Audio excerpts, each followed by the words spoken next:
Tutorial 2 question 3. Let's take a look at some details. Stocks A and B have the following historical returns. So we have several years, 2014 through to 2018. Returns on two different stocks A and B. Part A, assume that someone held a portfolio consisting of 50% of stock A, 50% of stock B. What would have been the realized rate of return on the portfolio for each of those years? That's part A. And part B, what would have been the average return on the portfolio during this period? Okay, so part A, the realized S in the UK rate of return.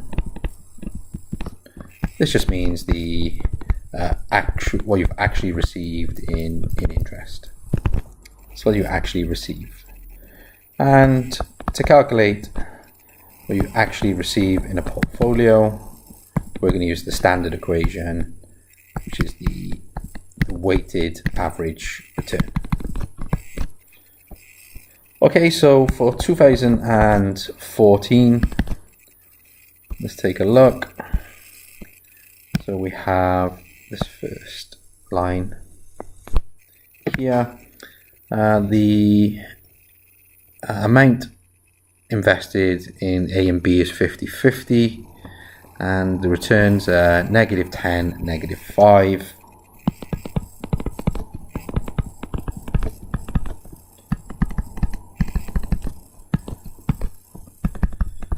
So the actual return was -7.5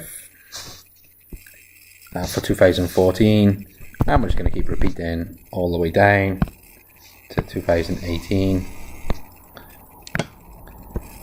Okay, so let's do it. 2015. I'm not going to write each term. I'm just going to write the answer over here. 15%.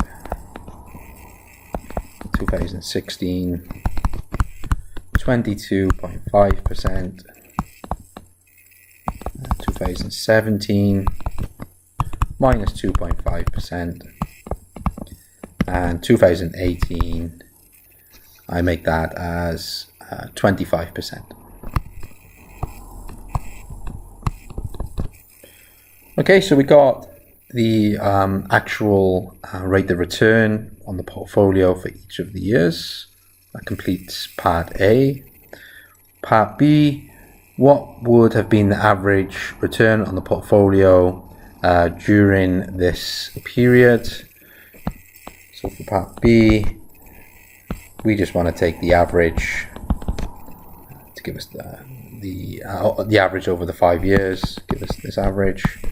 Okay, so it's 1/5 because of 5 years, and we just add up all the returns over those 5 years.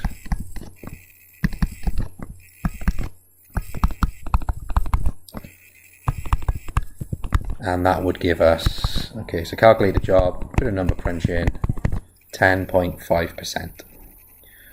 Okay, just before I end this video, just a quick note here. There's an alternative way of doing this. We could have actually just looked at the columns. Could have worked with the first column, calculated the expected return on A, and done something similar for B. So what I could have done was the expected, or the average return for A over those years. So to add up all the numbers in the column and divide by how many. There's 5. Do the same for the other column. You would get 10%, and then you could have calculated the return on the portfolio by taking 50% of the average return of A, 50% times the average return of B, which would have given 10.5%, which is the same as before, as expected. So final answer, 10.5%.